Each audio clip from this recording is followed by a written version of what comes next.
Hari ini tidak berulang jumlahnya, ya. Ini Ustaz Toat dan kawan-kawan dengan panitia lain terus mengabsen, ya, karena ini masih kegiatan sekolah. Ini masih ada PR buat kita, buat saya, buat para ustaz. Ini PR berat. Itu kata Ustaz Rahman kemarin, bahwa anak kita di G4 ini hanya sebagian kecil saja, sebagian kecil. Setiap mau sholat sunnah, sholat wajib, manakala imam sudah takbir, Allahu Akbar, terus baca surat Al-Fatihah. Ini di belakang masih ngobrol. Ini nggak ada habis-habisnya. Mau sampai apa? Ini PR berat. PR saya sebagai kepala sekolah, PR ustaz, para ustaz saja, para wali kelas, ya. Ini harus dibenahi, harus dibenarkan, harus diluruskan. Apalagi anak sekalian, saya sampai kapanpun selama saya menjabat di sini, saya sudah 12 tahun jadi kepala sekolah dan 10 tahun sudah menjadikan rohis ekskul wajib. Insya Allah sampai saya dipakai oleh yayasan memimpin ini, saya akan pertahankan itu rohis sebagai ekskul wajib. Mungkin kalau ada kalimat di atas wajib, nggak ada kita ya. Kalimat di atas wajib nggak ada. Kalau andai kata ada, saya pakai kata itu supaya lebih apa, lebih betul-betul, ya, khusus fokus, bukan hanya acara seremoni, ya. Nih anak sekalian, kalau kamu benar, kalau kamu baik, bukan untuk Pak Ade, bukan untuk para ustaz, bukan, untuk kalian semua. Emang kalau kamu berhasil, siapa yang paling senang? Pertama dirinya sendiri, tentu orang tua, baru kami merupakan bahagia, ya. Berikut, nih, saya mengutip dari orang-orang tokoh-tokoh hebat. Bung Karno selalu bilang begini, jadilah manusia yang terdepan, jadilah manusia yang terpopuler. Itu menurut Bung Karno. Artinya apa? Kita jangan jadi manusia terbelakang, jadi harus terdepan, terkemuka, tampil. Nih, dari yang pertama Ustaz Toat, kedua Abdurrahman, ketiga Abdurrahman. Saya simak anak sekalian, materi itu bagus-bagus semua. Ada yang mencatat, disuruh nanya, susah. Ustaz tanya, nggak kamu jawab. Saya yakin seyakin-yakinnya kepada kamu ini, bukan kamu tidak mampu untuk menjawab soal-soal tersebut, bukan, tetapi rasa malu ini, rasa malu itu jadikan manusia terkemuka. Ya, jangan malu, ngapain malu? Saya yakin seyakinnya kamu punya kemampuan, cuma malu takut diketahui temannya, ya. Suruh nanya juga sebenarnya banyak pertanyaan, lagi-lagi malu dan malas. Itu kalau sudah malu dan malas, itu dua kunci itu kunci kesengsaraan, kunci terbelakang. Benar, kalau rasa malas dipelihara, buang jauh-jauh, ya. Coba kalau Ustaz memancing siapapun nanti, ini masih banyak ke depan. Ayo bertanya, menjawab. Gak ada bapak ibu guru di kelas begitu menjawab salah, diomelin, ayah kamu segitu yang gak bisa. Langsung. Kalau ada yang begitu lapor kemari. Kalau ada bapak ibu guru belajar di sekolah di kelas, terus kamu menjawab salah, malah kamu diomelin, dikecilkan, kamu lapor ke kepala sekolah. Saya panggil dulu, ya. Paling dulu kalau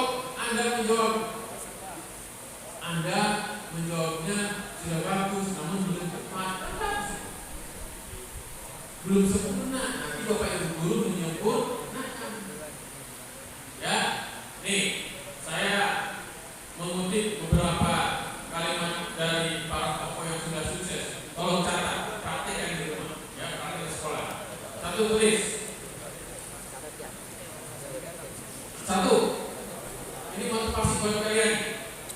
Kalau saya secara umum dan secara agama saya susah. Nomor satu, semua punya kemampuan. Semua punya kemampuan.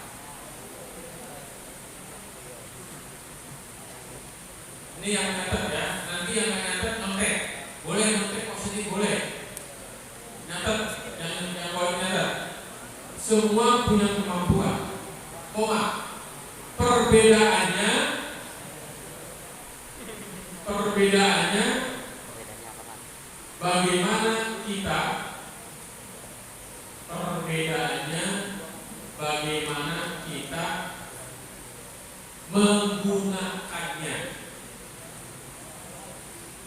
bagaimana kita menggunakannya. Oke. Seorang semua punya kemampuan, perbedaannya bagaimana kita menggunakannya. Nah, yang saya tadi katakan, saya punya seyakin-yakinnya bahwa kamu itu punya kemampuan, kamu itu bisa menjawab. Namun bagaimana penggunanya? Namun bagaimana cara tampilnya? Kamu rasa masih dibayang-bayang rasa malas dan malu. Ya, kamu punya kemampuan sama nih. Tergantung sejauh mana kamu menggunakan kemampuan itu. Yang kedua, jangan ragu untuk mencoba. Jangan ragu untuk mencoba. Jangan ragu untuk mencoba.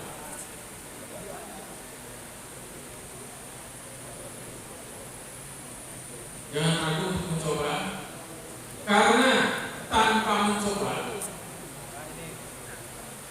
Karena tanpa mencoba kita tidak pernah tahu hasilnya. Kita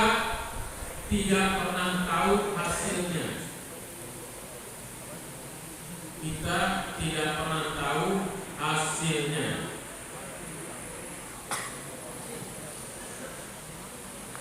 Nih, contoh kemarin. Kamu siapa namanya? Mahmud, ya. Kemarin kan berdiri tuh Pak Ustaz. Di tes ini coba. Kalau kamu mencoba kan, kalau kamu nggak berdiri nggak tahu nih kemampuan kamu gimana, ya kan? Wah, ternyata saya nggak bisa banyak salah nih. Dibetulkan oleh Ustaz ya. Itu maksudnya, ya. Jangan takut, jangan malu. Nah, sebaiknya begini oleh Bapak Ibu. Bapak Ibu kami ini hanya memutuskan benarkan, ya. Mencoba. Terus, jangan takut salah, ya. Berikut nomor 3, ini ada 5. Nomor 3, ini penting buat kalian semua nih. Buat yang putri, kedengeran ya, kelas ya. Belajar adalah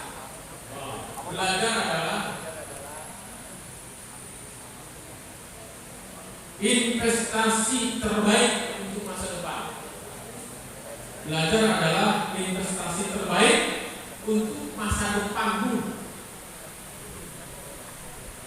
Belajar adalah investasi terbaik untuk masa depanmu.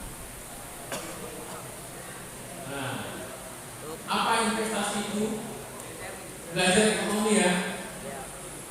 Invest, nabung, ya, bekal. Jadi kalau kamu sekarang belajar dengan baik, dengan sungguh-sungguh, ya, ini ke depanmu, masa depanmu ditentukan hari ini adalah proses. Nih, saya kalau dari kecil nggak belajar, biasa-biasa saja, Ustaz Rahmat, Ustaz Toha, Ustaz yang lain kalau nggak mau belajar, nggak belajar dari sini, nggak jadi itu saya bicara di sini, nggak bisa teman ceramah kemana-mana. 20 tahun yang lalu, mungkin saya 30 tahun yang lalu saya belajar dari kecil sampai sekarang. Saya udah usia 60, Ustaz Rahmat udah usia 40-an lah, masih jauh, masih muda. Ya, ilmu agamanya saya dengan Ustaz Rahmat sangat jauh. Banyak kan Ustaz Rahmat ilmu agamanya. Kenapa harus begitu? Kan buat saya. Kenapa ilmu agamanya luasan Ustaz Rahmat? Karena belajarnya tentang agama saya disari. Kalau sudah jalan nih, kalau saya belajar agamanya jalan, nanti kalau Ustaz Rahmat dengan Ustaz itu lari. Walaupun lain di belakangan saya buat lari, saya cari. Tuh, ya, nih belajar investasi masa depanmu, belajar dari sekarang. Jadi orang terbuka kata Bung Karno tadi, jadi orang hebat. Mana ada orang pintar itu sesat, gak ada, saya jamin itu. Orang pintar itu yang penting jangan kering. Ya. Nih, ada falsafah orang Baduy, ternyata benar juga walaupun agamanya sudah berbeda. Orang Bali itu saya tanya, saya pernah di Baduy, saya pernah ngajar di Banten 2 tahun, saya tanya, kenapa Kang? Dia Kang, orang Banten, pulang sekolah, jangan sekolah, kenapa? Kata orang Baduy sederhana falsafahnya, buat apa sekolah? 1, kata lulusan gak boleh sekolah, udah bergantung pada alam. 2, kalau sudah pintar, takutnya pintar ke orang lain. Nah, yang kedua saya pakai sama benar juga ya. Anak-anak sekalian, para koruptor di negeri ini emang orang bodoh? Hah? Itu orang pintar itu. Pintarin orang bodoh, pintarin orang lain, pintarin rakyat. Nomor 2 falsafah orang Baduy, betul juga itu. Nanti kemana kalau nggak pintar orang lain. Nah, kalau kita mah jangan seperti itu. Kita pintar bukan untuk memintai orang lain, bukan untuk pembodohan, tapi untuk memintakan secara positif. Ya, itu. Yang keempat, apa yang kamu lakukan hari ini? Apa yang kamu lakukan hari ini akan menentukan masa depanmu. Saya ulang, apa yang kamu lakukan hari ini akan menentukan masa depanmu. Masa depanmu. Nih, anak sekalian, nomor 3, nomor 4 ini kalau saya ngomong, kalau saya ngomong itu bukan teori. Kami sudah lakukan pengalaman kami nih. Ya, nomor 3, nomor 4 bukan teori. Ini praktek sudah saya praktekkan karena lahirnya dua daripada kamu. Guru-guru di sini sudah mempraktekkan bahwa belajar investasi betul. Ya, kalau kami tidak belajar tidak jadi guru. Mungkin biasa menjadi orang-orang biasa. Jadi kamu jangan jadi orang biasa, jadi harus orang luar biasa. Ya, apa yang kamu lakukan hari ini akan menentukan masa depan. Hari ini dan seterusnya itu motivasi buat kita. Yang terakhir, ini B.J. Habibie, orang tertinggi aktifnya di Indonesia. Gak ada yang sekarang mengalahkan, anak-anak pun gak mampu mengalahkan aktif B.J. Habibie. Ya, nomor 5 terakhir, buat apa IQ tinggi? Ya, buat apa IQ tinggi? Buat apa IQ tinggi? Ya. Kalau tidak disiplin, kemarin sudah dibahas besar. Kalau tidak disiplin, koma. Kalau tidak belajar, koma. Kalau tidak ibadah, koma. Kalau tidak jujur dan dan lain-lain. Ini api bukan segala-galanya buat Kristen Nusantara. Ini yang punya api tertinggi yang mau begitu. Penyanyi di alam, ya, orang terpintar di Indonesia semasa itu, pintar secara teknologi. Sudah punya api tinggi, kamu rajin belajar, kamu disiplin, kamu taat ibadah, cuma mau, ya.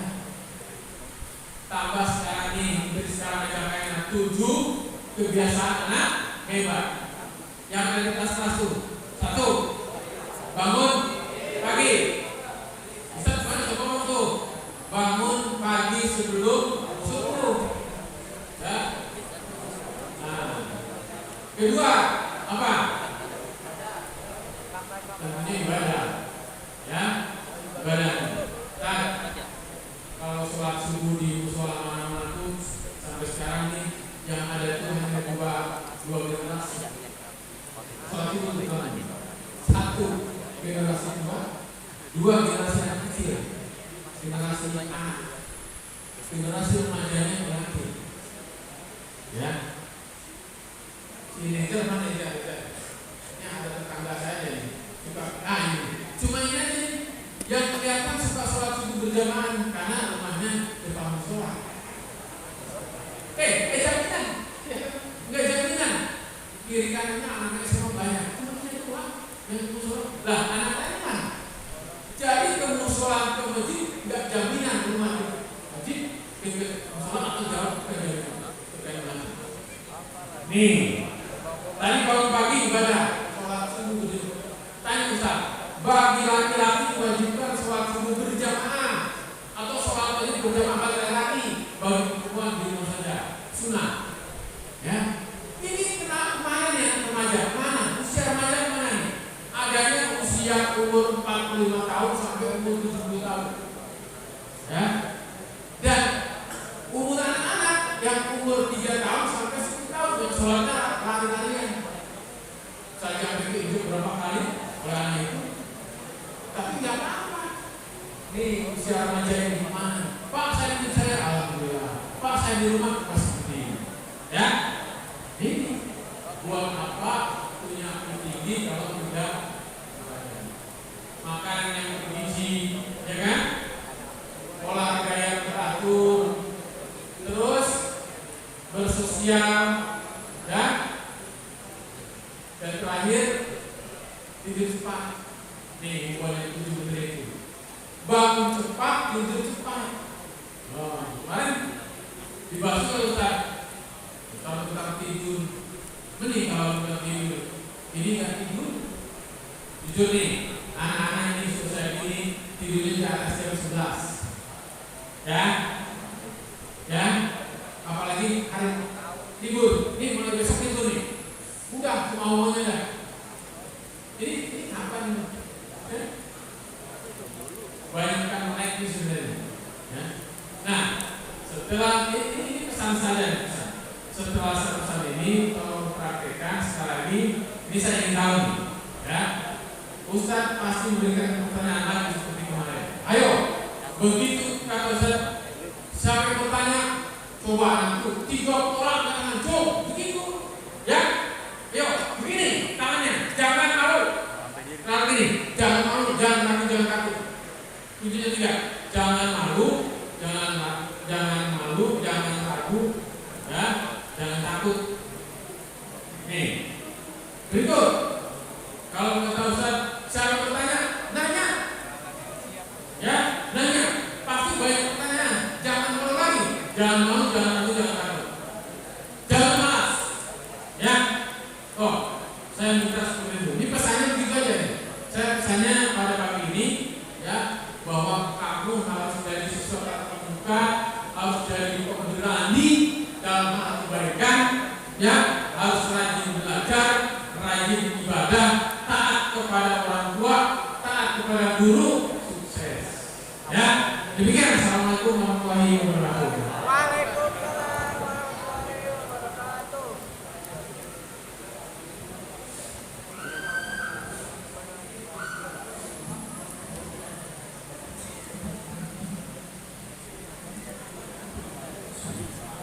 Assalamualaikum warahmatullahi wabarakatuh. Bismillahirrahmanirrahim. Wassalatu wassalamu ala Rasulillah wa ala alihi wa sahbihi wa man tabi'ahum wa la haula wa la quwwata illa billah. Puji dan syukur kita sampaikan kepada Allah Subhanahu wa taala dengan bersama-sama mengucapkan hamdalah alhamdulillahirabbil alamin. Salawat dan salam dengan mengucapkan Allahumma shalli ala sayyidina Muhammad wa ala ali Muhammad. Mudah-mudahan tersampaikan kepadanya dan kita dari seluruh umat yang akan mendapatkan syafaat. Amin ya rabbal alamin.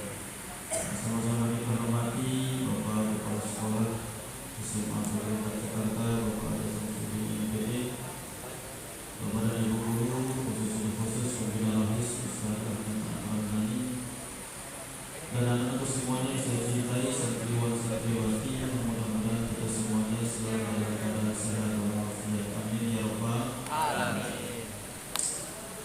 Nanti yang pertama akan ditanya, Bapak lihat dari atas siapa yang ngobrol. Ya, siapa yang ngobrol itu Bapak dulu. Itu dapat kali tanya nanti. Pak Ade duduknya sebelah sini, tadi bangku Pak Ade biasa sebelah sini, saya geser. Itu namanya adab. Orang tua di bawah agak geser. Tadi kan beliau menyampaikan lebih sepuh dari saya, jadi yang mudah harus memahami. Ya, itu kalian harus beli di situ. Ada yang ditunjukkan oleh guru. Jadi kalian tiru. Yang kurang baik uang. Kalau guru menyimak ketika ada yang menyampaikan kamu tiru. Ada yang kurang baik dengarkan. Nah, jadi saya lihat nanti dari atas siapa yang ngobrol, itu yang saya tunjuk, itu yang mau saya tanya. Tuh, kalau udah kayak gini serius semua Pak. Serius semua. Mohon izin tadi saya ingin memaparkan tadi disampaikan Pak Ade dari versi agamanya supaya lebih detail. Di sini ada tulisan kamu. Izin Pak Ade ya, supaya dikembangkan lagi dari sisi agamanya, supaya kalian bisa membawa pulang dari apa yang disampaikan tadi oleh Bapak Kepala Sekolah. Karena apa yang kita cari sepakat semuanya itu sama sebetulnya, gak ada yang beda. Apa yang dicari itu ingin bahagia, dan semua yang kita dapatkan ini adalah fasilitas untuk mencapai kebahagiaan itu. Perempuan yang di sana dari belakang, ingat, kebahagiaan itu tidak bisa diminta dan tidak bisa diberi. Kebahagiaan itu harus diciptakan oleh kita sendiri. Kalau kita minta kebahagiaan ke teman kita, nggak boleh bisa kasih, tidak bakal. Atau kita kasih ke teman kita, nggak bakal bisa. Minta nggak bisa, kasih nggak bisa. Hanya ikhtiar saja. Misalkan Bapak punya teman dua, Bapak kasih duit dua-duanya 100. Ternyata kata dua-duanya itu nggak ada rasa bahagia. Kata teman Bapak yang satu, kamu nggak bahagia saya kasih duit. Kenapa? Saya pengen sembuh dari sakit, saya lagi sakit. Kita nggak tahu bahagia orang ternyata pengen sembuh karena dia lagi sakit. Yang keduanya, nggak bahagia juga pas kita kasih uang. Jawaban dari dia apa? Karena kebahagiaan saya ternyata kalau Amerika, saya bisa akur dengan keluarga saya, itu kebahagiaan saya. Artinya tidak hanya bisa menebak, hanya bisa ikhtiar untuk membahagiakan orang. Ingat, kebahagiaan itu hanya bisa diciptakan oleh kita sendiri. Kalau kita bahagia, maka sederhana bahagia senang. Punya teman cuma 3, bahagia senang, alhamdulillah. Dapat nilai bagus, bahagia, alhamdulillah. Mungkin nilainya pas-pasan juga, alhamdulillah, karena itu sudah ikhtiar maksimal. Bahagia itu hanya bisa diciptakan. Sekali lagi kepada kalian kawan, sepakat bahwa kita hidup ini yang kita cari adalah kebahagiaan. Yang lain itu hanya fasilitas saja. Ya, yang lain hanya fasilitas untuk mendapatkan kebahagiaan. Pesan Bapak Kepala Sekolah yang pertama, semua punya kemampuan. Perbedaannya bagaimana cara menggunakannya. Kalian sadar nggak bahwa semua yang Allah ciptakan itu untuk kita sama? Bapak kalian kasih ilustrasi. Ini takdir nih. Takdir ini Bapak umpamakan adalah cabai. Cabai itu pedas. Bapak makan cabai itu pedas gak? Pak Ade gak makan cabai itu pedas gak? Pak Ade gak kepedesan, saya kepedesan, tapi tidak berubah takdirnya cabai. Cabai tetap pedas. Bapak ulang. Ini takdir. Ilustrasi nih. Kalian biasanya harus pintar. Ini cabai itu pedas, betul? Bapak makan cabai itu, Bapak kepedesan. Pak Ade nggak makan cabai itu, Pak Ade kepedesan nggak? Enggak. Apakah perbedaan Bapak dan Pak Ade itu menjadikan sebab cabai ini berubah? Enggak. Takdirnya saya dengan Prabowo sama, yang membedakan nasi. Kalian semua takdirnya sama, diberikan takdir yang sama, kaya semua, tapi mau jemput apa enggak kekayaan itu? Seperti ini saja intinya sebetulnya. Maka ketika kalian katakan bahwa ya Allah Ustaz, qadarullah kemarin saya punya jalan tapi udah sampai rumah, tapi dia nggak ngerti apa itu qadarullah. Qadarullah itu hanya akan didapatkan kalau qadarnya sudah dijalankan. Kalian sering bilang begini, Ustaz, qadarullah saya sampai di Indomaret kemarin udah gak mau jalan, padahal itu lebih banget. Sering kalimat itu disampaikan sering. Bapak sering dengar nih, anak SMA ngomong kayak gitu. Ingat, qadar itu hanya akan bisa kita dapatkan setelah qadar dijalankan. Qadar itu perjalanannya, qadar itu hasilnya. Misal, Bapak habis dari sini mau ke pasar Ciracas, Bapak jalan kaki ke pasar Ciracas, sampai nggak? Bapak jalan nggak bisa karena sakit, motor nggak ada, uang juga nggak ada, kalau mau pesen gojek juga nggak ada, temen yang anterin nggak ada, Bapak lagi sakit. Akhirnya tetap jalan kaki walaupun pelan-pelan sedikit-sedikit berhenti, di depan berhenti jalan lagi, di depan lagi berhenti jalan lagi, sampai nggak? Sampai itu namanya qadar. Sampai jadi pasar Ciracas bukan entah kapan, itu namanya qadar. Ingat, kita itu terlalu cepat berbicara qadar tanpa berproses. Itu yang jadi masalah. Prosesnya itu disebut dengan qadar.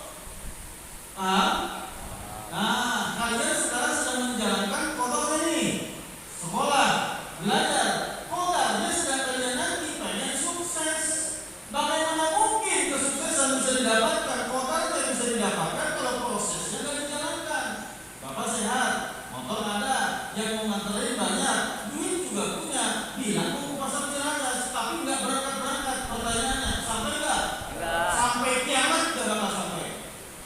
Itu namanya kalian pengen sukses, pengen bahagia, tapi diam di tempat, nggak menggali potensi. Potensi kalian sekarang digali ada di bulan suci Ramadan. Orang malas di Ramadan muncul, orang yang rajin di Ramadan muncul. Paham ya? Satu nih, dapat nih. Kalian sekarang harus semangat belajarnya kalau itu. Coba, Bapak tanya, kalian belajar di SMA pengen jadi anak soleh-solehan atau pengen pintar? Dua-duanya. Salah satu aja yang dulunya. Pengen pintar atau pengen jadi soleh-solehah? Kalau soleh-solehah sudah pasti pintar, tapi orang pintar belum tentu soleh dan solehah. Pengen pintar, pengen gampang. Dawi ada sinatu fariku alimu bidan sin koma wal tafa dalam kenadas ulai bisa alimu dides mengingat di sorangan. Bangga? Di bawah.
tahu hasilnya. Pertanyaannya, yang bagus itu yang pernah jatuh dari motor atau yang nggak pernah jatuh?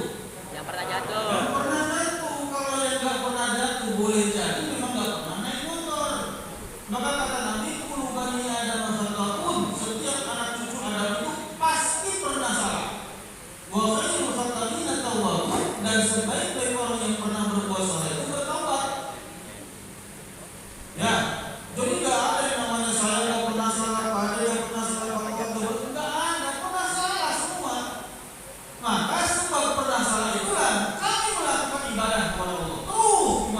Ibadah, menyadari, mengakui, penuh khilaf, penuh salah, sengaja, nggak sengaja. Maka doanya, Rabbana la tu'akhidna in nasina aw akhtana. Ya Allah, jangan kau hukum saya sebab kesalahan saya, baik yang sengaja ataupun yang nggak sengaja. Rabbana wa la tahmil alaina. Ya Allah, jangan kau timbulkan beban kepada saya, isran, beban di luar batas kemampuan saya. Nah, ini kalian nih, doanya ini. Kalau doanya bukan itu.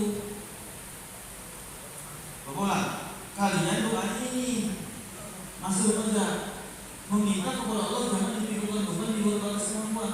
Kalau saya, Bapak, doanya bukan itu. Ya Allah, berikanlah kekuatan kepada bahu saya untuk memikul beban darimu. Karena sudah punya beban. Yang sering terjadi, doanya antara hamba-hamba Allah ini, ya Allah, tolong keluarkan saya dari persoalan ini, saya nggak kuat ya Allah, saya nggak mampu ya Allah.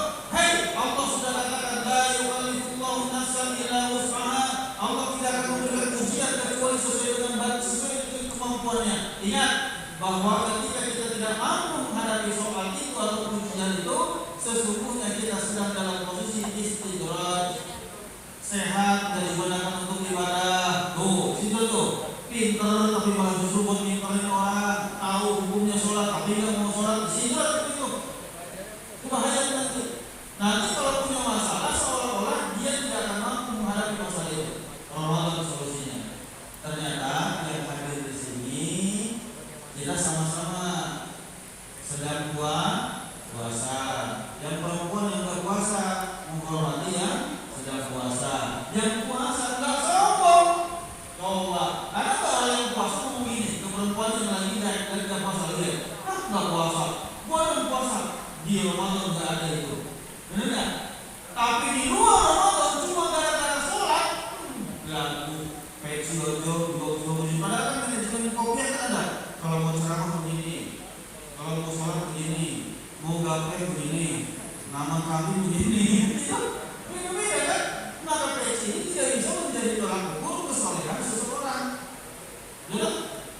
Itu. Ya, jadi ayo kita jangan ragu untuk mencoba. Ya, mencoba soal kurang sempurna, ketidaksempurnaan, kurang baik, kurang bagus itu hal yang biasa. Yang penting jangan lelah untuk terus mencoba. Yang ketiga, belajar adalah investasi terbaik untuk masa depan. Nabi Allah sudah menyampaikan bahwa yarfa'illahu alladziina aamanu minkum walladzina utul ilma darajat. Hei, orang yang berilmu itu bakal naikin pangkat kedudukannya derajat beberapa derajat dibandingkan orang-orang yang jahil, orang-orang yang bodoh. Jadi nggak ada ruginya. Misalkan kalian belajar berilmu, kalian tahu hukum ini dan lain sebagainya. Katakanlah belum bermanfaat untuk orang lain, baru untuk diri. Lama-lama Allah akan angkat posisi kalian. Sampai ada kias begini. Nih, andaikan ini cincin ini 1 gram emas. Andaikan cincin ini 1 gram emas. Saya lempar ke lumpur. Kalian semua tahu. Nih, tolong siapa yang dapat ini buat kalian lempar ke lumpur. Dicari nggak? Dicari. Walaupun cuma segram emas, berapa sih segram? Artinya mutiara tetap mutiara. Orang berilmu di tangan di mana tuh tetap aja bakal muncul. Nggak usah khawatir, nggak usah muncul-munculin diri, nggak usah. Allah yang akan memunculkan itu semua. Gitu ya? Jadi ayo kita semangat untuk terus belajar. Masa depan kalian yang menentukan kalian sendiri. Yang akhir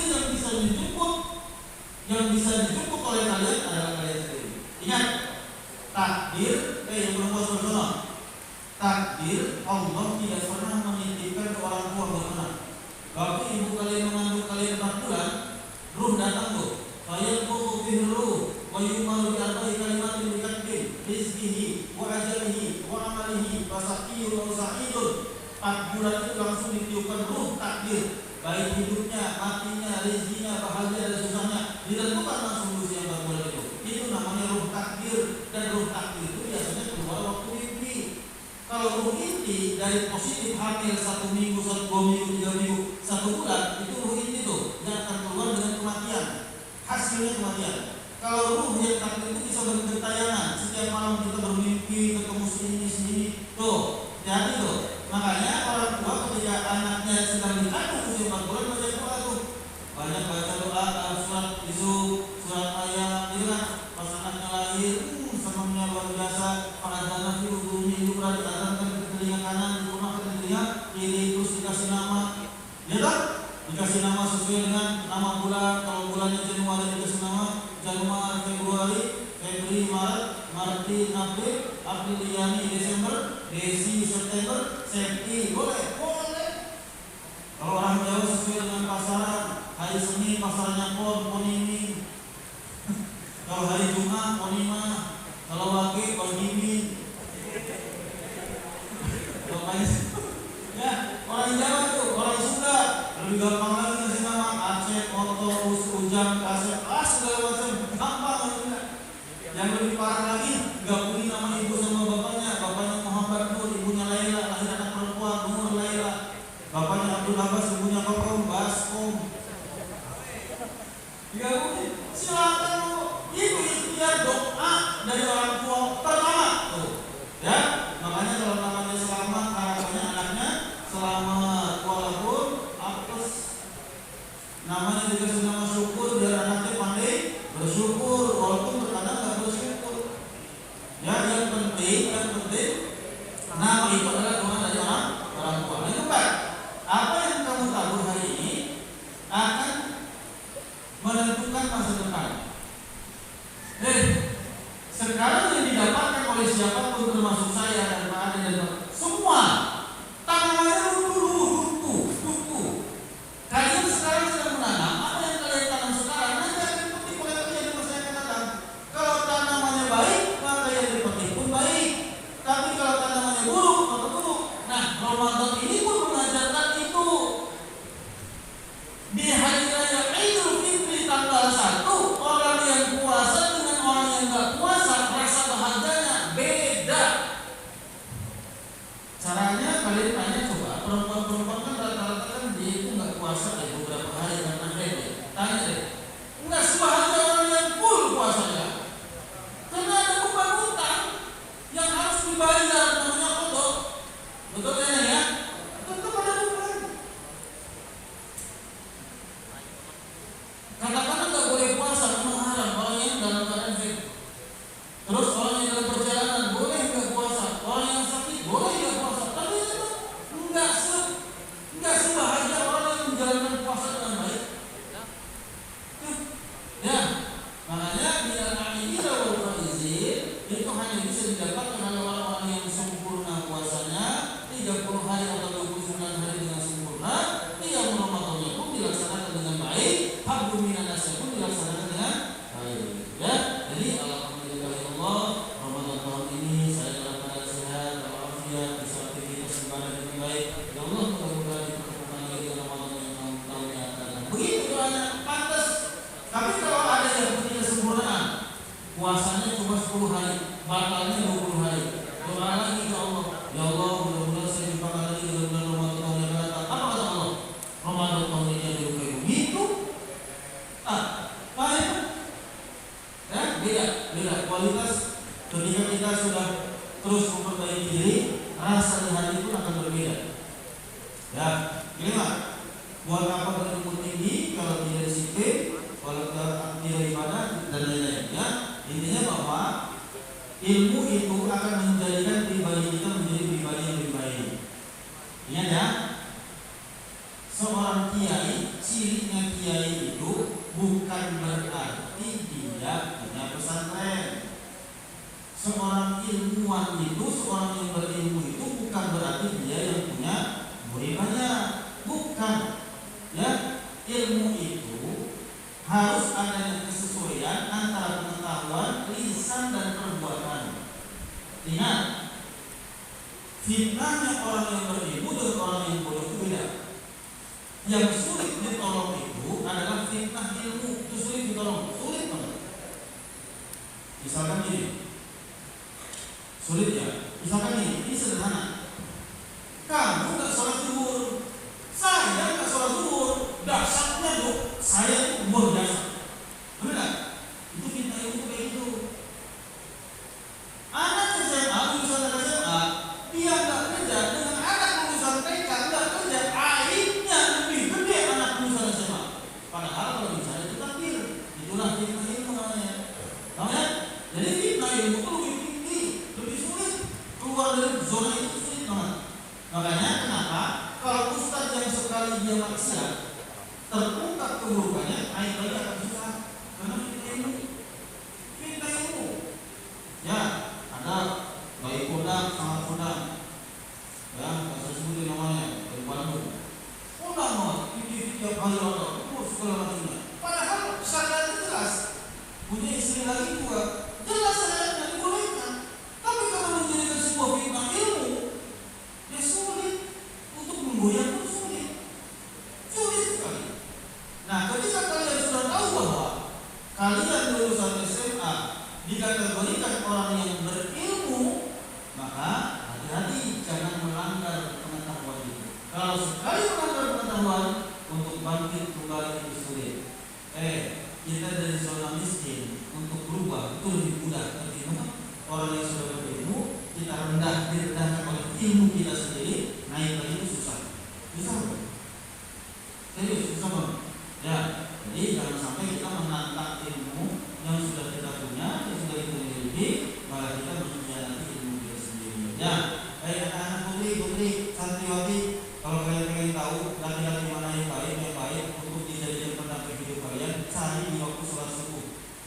Ya, di masjid cari. Tapi Ustaz di masjid saya Pak aki-aki semua, apa dia saya pernikah sama bukan begitu maksudnya. Ya, cari di waktu sholat subuh. Ya, cari waktu sholat subuh. Ya, sholat subuh itu menentukan, menentukan seseorang itu baik dan tidaknya dalam sholatnya. Terus dalam karirnya, baik dan tidaknya ditentukan bagaimana di waktu maghribnya. Karena waktu maghrib itu adalah waktu bergantinya hari di dalam Islam. Kalau di waktu maghribnya dia sergap cepat seperti bulan puasa, bulan Ramadan, menanti datangnya waktu maghrib, insya Allah sukses dia. Ya, waktu maghrib ini ditunggu nggak sekarang? Tunggu. Kalau di handphone suara azan lebih dulu, di musolanya dulu, dengerin yang mana? Handphone. Kalau di handphone belum bunyi, di musola udah dulu, dengerin yang mana? Berarti azan maghrib dikangenin, benar nggak? Bisa nggak setelah Ramadan azan maghrib tetap kita kangenin? Bisa ya? Nah, karena itu penentuan. Kalau lagi di jalan pun sebisa mungkin mikir. Selagi masih bisa, kecuali dari itu ada ketentuan untuk mikir ya biasanya. Itu masih bisa dilanjutkan. Tapi kalau di tempat-tempat biasa diusahakan maghrib itu mikir dulu. Kalaupun kita nggak bisa dulu, dengerin suara aja. Menentukan ya. Yang kebahagiaan ada di situ. Allah lindungi kalian kalau di awalnya baik, maka sehari itu sampai waktu maghrib kembali kalian bakal dijaga oleh Allah Subhanahu Wa Taala. Tapi kalau di maghribnya lalai, malah justru setelah asar dia tidur, maghrib atau ba'da maghrib dia bangun, maka penyakit yang akan dirasakan oleh dia adalah linglung. Tahu linglung? Ya, gampang lupa. Pas maghrib kalian bangun, coba rasanya subuh atau maghrib? Subuh. Asal di subuh maghrib ya. Makanya jangan suka tidur habis asar. Jangan juga tidur habis subuh. Ya, tidurnya kalau pengen cerdas boleh minggu setelah zuhur sampai sebelum asar. Itu merefresh otak di waktu itu. Kalau mau, ya, itu direfresh di waktu itu bagus. Ya, setelah zuhur sampai sebelum asar. Ya, itu bagus banget. Ya, mudah-mudahan ketika kalian tahu bahwa ada banyak manfaat yang harus kita ambil dari pesantren dia, ada banyak manfaat yang harus kita ambil dari Ramadan, tarbiyahnya kepada kita semuanya. Ingat bahwa kesuksesan tidak boleh bergantung kepada orang lain. Ingat, satu, bergantung kepada Allah Subhanahu wa taala dengan dua hal. Yang pertama berdoa, yang kedua dengan ikhtiar. Ya, sekarang kita sedang berikhtiar dan lanjutkan kalian dengan doa dalam kehidupan sehari-hari. Berdoa kepada Allah bebas, cuma nggak boleh ngatur Allah. Contoh ngatur Allah nih, ya Allah berikanlah kepada saya jodoh yang solihah, yang rambutnya panjang tapi jangan kepanjangan, yang kulitnya putih tapi jangan keputihan. Kalau misalnya ibunya mancung tapi jangan kemancuman. Kalau misalnya lagi yang kurus langsing tapi jangan kelangsingan, nanti dia berbahang. Gak boleh ngatur, itu satu kalimatnya. Ya, nyodorin sholat istiqoroh, ada dua cewek, satu warna jilbabnya warna merah, satu warna hijau. Ya Allah, kira-kira jodoh saya yang mana? Yang jilbabnya hijau atau yang merah? Ya Allah, kalau boleh dua-duanya ya Allah. Ini ngatur ini. Paham? Ini namanya ngatur. Jodoh caranya itu maksa ke Allah tapi dengan kalimat yang cantik. Ya Allah, andaikan dia jodohku, dekatkanlah kepadaku ya Allah. Andaikan jodohnya itu orang lain, jadikanlah aku ini orang lain baginya ya Allah. Oh. Paham ya? Kalimatnya memaksa kepada Allah tapi dengan kalimat yang baik. Seperti kalian katakan Rabbana atina fid dunya wa fil akhirati hasanah, itu artinya apa? Baik. Minta kebaikan di dunia, minta kebaikan di akhirat. Kalimat belakangnya apa? Wa qina adzabannar, dan pelihara kami dari siksa api neraka. Loh, kok ada neraka di dunia? Nah, ini maksudnya kalau kita pengen bahagia di dunia, siap-siap seperti hidup di neraka. Yang pertama harus lelah, capek, bingung, harus dihina dulu sama orang, direndahin dulu sama orang, luar biasa. Dan untuk mendapatkan hasanah. Dan begitu pun untuk mendapatkan hasanah di akhirat, enggak langsung ujung-ujung. Namanya kamu punya orang dalam langsung masuk surga. Enggak kan? Harus capek dulu, puasa sebulan, sholat 5 waktu, di malam hari harus bangun, setiap harinya minimalnya 1 ayat membaca Al-Quran, Yasin, Shadaqallahul Adzim. Nah, habis zuhur baca lagi Wal Qur'anil Hakim, Shadaqallahul Adzim. Udah sampai asar, Nun, Shadaqallahul Adzim. Baca Al-Quran, dibaca Al-Quran di rumah. Ya, dibaca. Kalau kalian sudah rajin membaca Al-Quran, kalian belum bisa baca Al-Quran atau membaca, ada yang ganjil, tanda bahwa kamu sudah boleh istiqomah. Tapi kalau ternyata merasa tidak bersalah ketika tidak baca Al-Quran, berarti belum termasuk orang yang istiqomah dan belum memiliki hak untuk mendapatkan syafaat Al-Quran. Contoh, jam 1 belum sholat zuhur, kamu sering lihat jam nggak? Belum sholat lagi. Jam 1 belum sholat, bisa nggak? Jam 2 belum sholat, bisa nggak? Sini kamu istiqomah. Tapi kalau 14 tidak ada rasa bersalah, belum istiqomah. Nah, contohnya seperti itu. Kalau hari ini membaca Al-Quran masih biasa-biasa saja, berarti kita belum punya hak untuk mendapatkan syafaat Al-Quran. Tapi kalau hari ini membaca Al-Quran dan kita bisa tanda bahwa kita sudah istiqomah di dalam membaca Al-Quran. Ya, insyaallah ya. Mudah-mudahan kalian semuanya dan akan mendapatkan ilmu yang bermanfaat. Tentunya bermanfaat bukan hanya sekedar di dunia, tapi bermanfaat sampai di akhirat nanti. Amin ya rabbal alamin. Baik. Pertanyaan. Ya, seperti pesan pada mudah-mudahan banyak yang menanyakan tangan. Ya. Baik. Ibadah itu kebagi dua. Ada hablum minallah dan ada hablum minas. Hablum minanas itu ibadah yang terbaik, urutannya dari mana dulu? Coba. Hablum minanas itu urutannya dari mana dulu? Coba.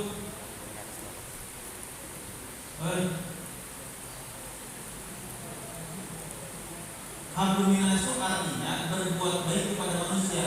Manusia yang mana yang pertama harus kita perlakukan dengan baik? Coba. Jangan saja kita kasih tanganmu.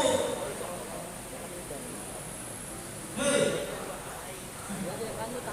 perempuan datang. Masih ragu-ragu aja makanya. Ayo, ya sih. Kasih mic sono. Kasih. Gitu. Banyak track. Sono. Baik, pertanyaannya saya ulang. Ada dua macam ibadah, hakku min Allah dan hakku min nas. Nah, hakku min nas ini ada urutannya. Kepada siapa saja urutan-urutan itu? Pertama,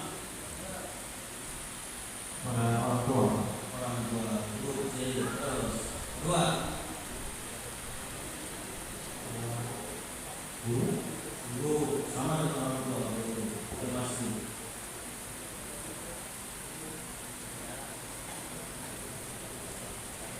Katakan karena kamu belum nikah, sekarang posisinya kamu atur. Kalau saya otomatis kepada anak dan istri. Kamu posisi diri kamu kepada siapa? Mama. Sahabat. Kamu punya tempat tinggal, kamu tinggal sama orang tua. Orang tua kan enggak. Berarti orang tua punya tetangga enggak? Nah, buat apa saya baik kepada Pak Ade kalau saya buruk kepada tetangga? Kamu minat menentukan. Maka kalau kalian ingin tahu bagaimana saya baik atau tidak, cukup kalian berusaha saya tanya ke tetangga saya. Bagaimana ibadah saya? Tengok di masjid saya. Dan seperti Pak Ade sampaikan tadi, Ananda ini sering sholat subuh. Bagaimana sholat subuh saya di sana? Kalau nggak ada saya, dan imam ini subuh bingung. Senang kita ketika kita bisa berbuat baik dengan tetangga, dikenal dengan tetangga. Ya, yang pertama orang tua. Kalau sudah nikah kepada siapa?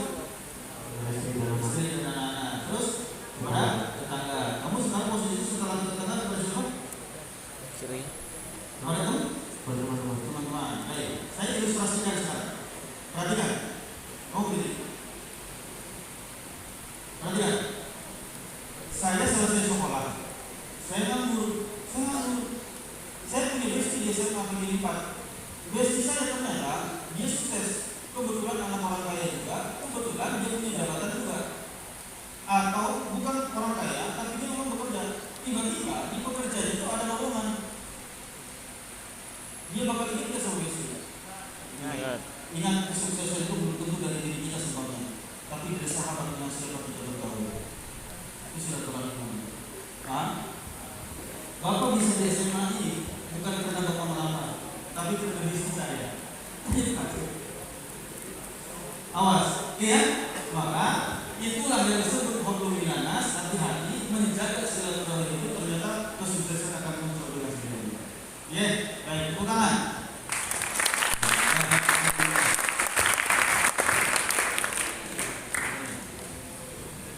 Yang kedua, ada yang mau bikin soal? Boleh? Catat orang seperti yang tadi jawab. Pertanyaan kedua, di dalam pertanyaan Jibril kepada Nabi ada 4 pertanyaan.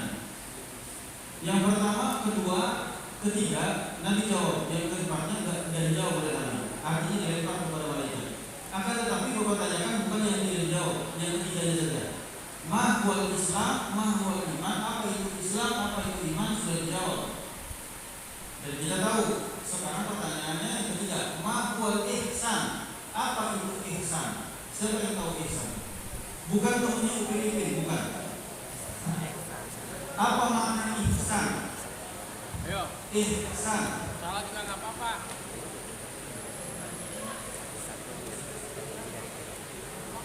Nasi coba. Ihsan.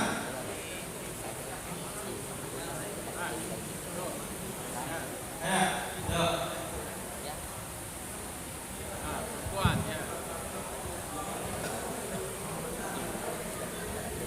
Namanya siapa? Catat nanti.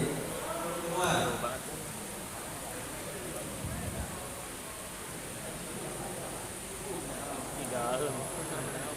Untuk dia. Keluar. Ke depan. Ya.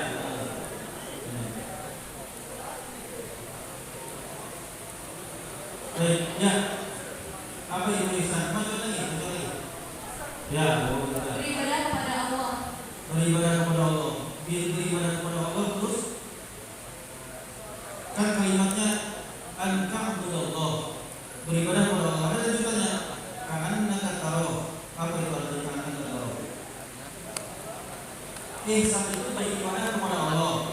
Ada lanjutannya, kalau beribadah kepada Allah bukan ihsan. Apa? Beribadah kepada Allah, seolah beribadah kepada Allah, seolah-olah engkau melihatnya. Beribadah kepada Allah seolah-olah engkau melihat Allah. Di Ramadan ini kamu haus, kamu lapar, masuk rumah, minuman ada, makanan ada, ibu nggak ada, orang nggak ada di dalam rumah. Kamu berani nggak katakan ada Allah yang melihat saya? Berani? Oh kamu gini-gini kamu berarti batal. Berani nggak mengatakan ada Allah? Berani, berarti kamu tidak berani maka dah minum itu lagi. Seolah-olah kamu melihat Allah ketika beribadah. Hei, kalau waktu sholat ihsan itu nggak ada, sama aja kita nyembah tembok, buku di depan tembok, sujud di depan tembok. Maka beribadah itu harus ada ihsan. Anta'budallaha ka'annaka tarahu wa in lam takun tarahu fa innahu yarak. Kamu beribadah kepada Allah seolah-olah melihat Allah. Jikalau tidak bisa merasakan itu, yakinlah bahwa Allah sedang melihat perbuatanmu. Oke? Nah, catat namanya. Baik. Sekarang yang gampang deh, yang rebutan. Siapa yang melihat yang rebutan deh? Ya, yang rebutan. Sebutkan rukun iman.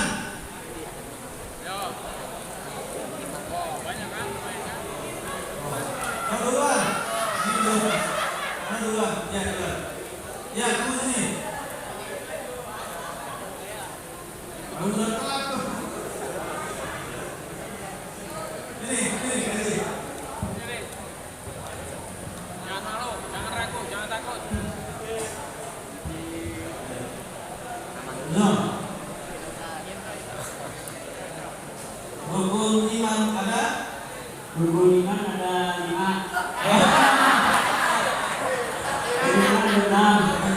Satu. Iman kepada Allah, Allah. iman kepada malaikat, Ya. iman kepada kitab, Ya. iman kepada nabi dan rasul, iman kepada qadar, iman kepada hari kiamat. Oke.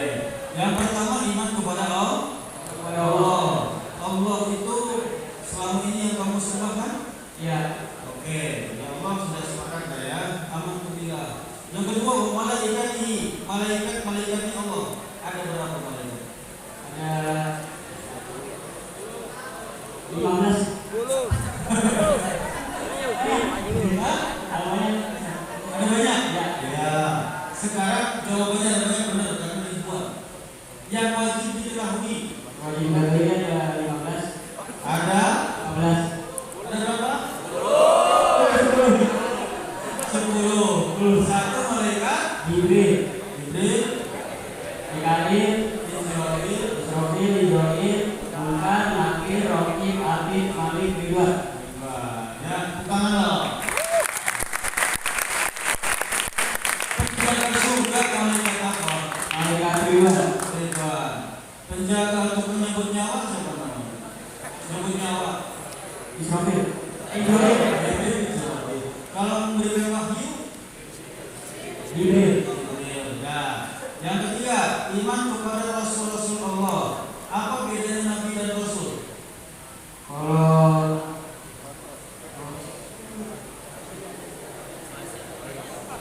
Nabi yang belum ada wahyu, kalau Rasul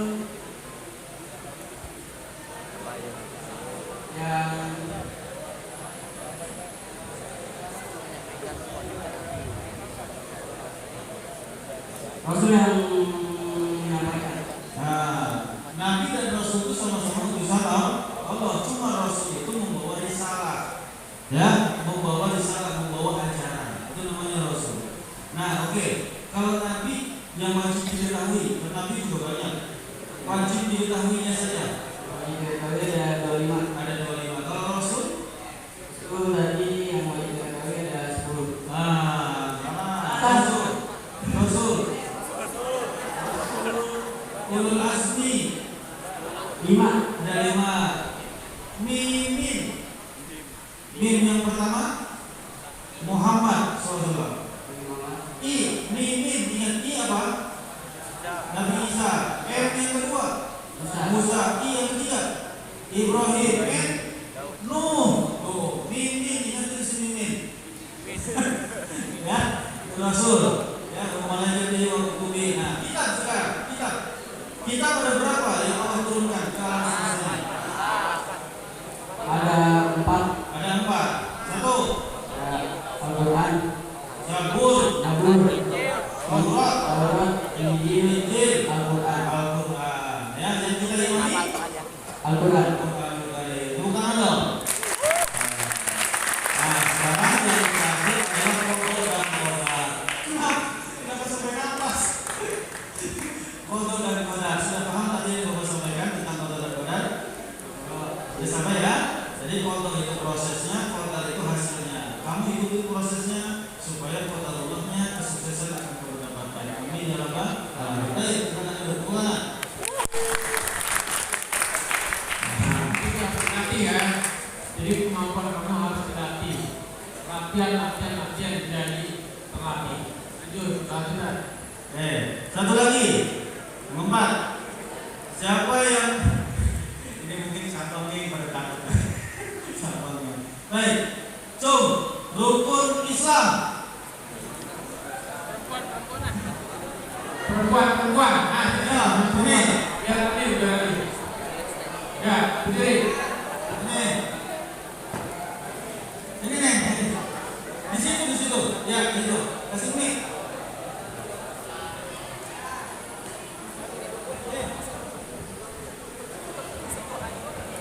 Sini. Rukun Islam. Ada berapa rukun Islam? 5. Ada 5. Yang pertama, Syahadat. syahadat. Ucapannya gimana syahadat? Asyhadu an la ilaha illallah wa asyhadu anna Muhammadar Rasulullah. Artinya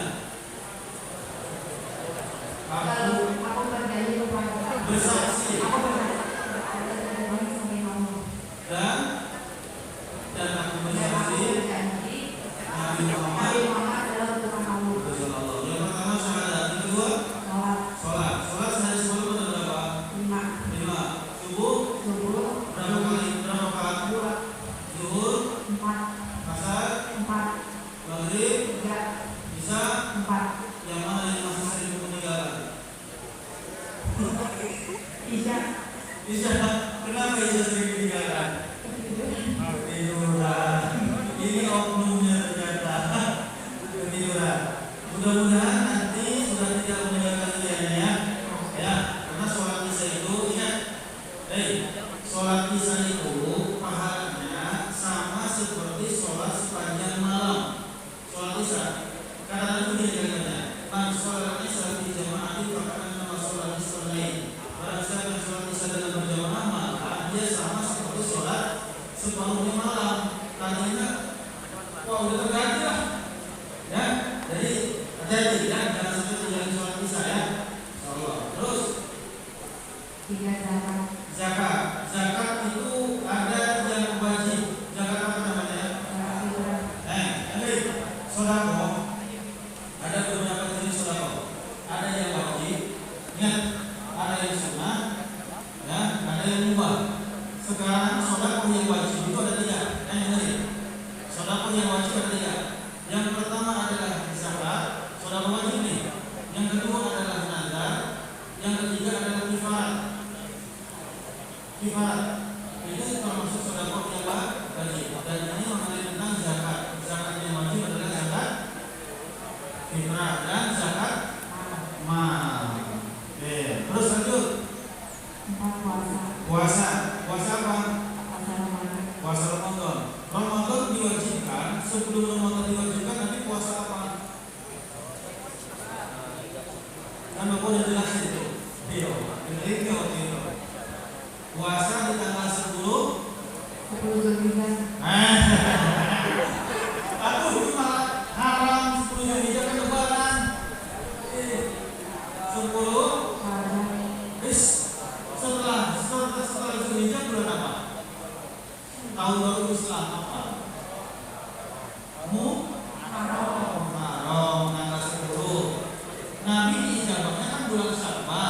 selama Nabi sampai dari Muharram, Safar, Ramadan itu menjalankan puasa. Menjalankan puasa. Tanggal 10 Nabi kan doa tuh pengen supaya adanya salinan puasa. Berlalulah Muharram, masuk bulan Safar, terus masuk Muharram, Safar, Ramadan, itu selama itu Nabi menjalankan puasa apa? Ini nanti Bapak sebutkan buat kalian. Nabi menjalankan puasa Ayyamul Bid. Kalau kalian pengen dijawab doanya sama Allah, jalankan puasa 3 hari setiap bulan, tanggal 13, 14, 15. Namanya Ayyamul Bid. Nabi doa ke Allah pengen adanya syariat dari bulan Muharram, di bulan Safar Nabi menjalankan puasa Ayyamul Bid, di bulan terus Safar Ramadan misalnya buat Ramadan, di bulan Syawal dijawab. Ya, itu puasa Ramadan. Terus yang kelima, naik haji bulan Ramadan. bila naik hajinya kemana? Ke Mekah. Kapan naik hajinya?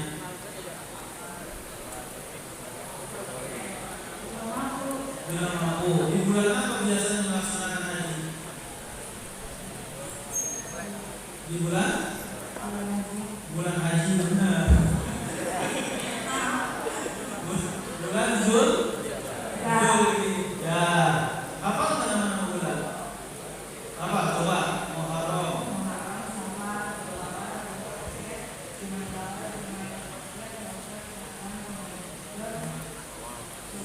Syawal. Jawabannya dulu. Ya, kemarin pada bukan hanya itu nggak mau cerita. Baik, kemana?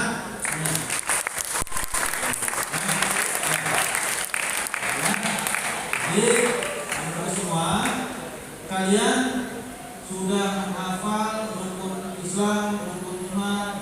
Baca hafalin saja ya. Ditanya rukun Islam, jawabnya pertama, ketuhanan yang Maha Esa. Oke, ya. Ini fondasi semuanya. Rukun Islam fondasi, rukun iman fondasi, ihsan juga fondasi. Terus yang keempatnya adalah mengenai tentang masalah kapan hari kiamat. Nah, hari kiamat itu dijawab Nabi tidak menjawab, tapi Nabi menjawabnya dengan ciri-cirinya, yaitu ciri-ciri kiamat itu laki-laki sudah menyerupai perempuan, perempuan sudah menyerupai laki-laki, laki-laki sudah mulai suka dengan laki-laki, perempuan sudah mulai suka dengan perempuan, sudah mulai mencampur adukan keyakinan. Jadi semuanya campur adukan keyakinan itu, tauhid itu jelas. Terus cirinya lagi, Al-Quran sudah tidak tulisan, masjid-masjid sudah tidak bangunan, tidak ada isi. Bukan bermegah-megah, masjid dan musolanya sudah mulai megah-megah, tapi yang isinya sudah tidak ada. Itu menandakan bahwa kiamat sudah mulai mendekat. Baik, ada pesan lagi Pak? Baik ya, itu saja yang dapat kita sampaikan pada pagi hari ini. Mudah-mudahan bermanfaat dan besok pas Jumat kalian datang di awal karena masih ada untuk seperti ini ya. Besok di awal jadi pesan ke sini. Ya, pesan sini kalian ikut acara seperti ini ya. Jangan datang bawa ujung-ujung makan-makan aja ya. Tapi kita ikutin kegiatan dulu, ibadah seperti biasa. Mudah-mudahan besok kita dapat kesempatan kami. Rabbana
Assalamualaikum warahmatullahi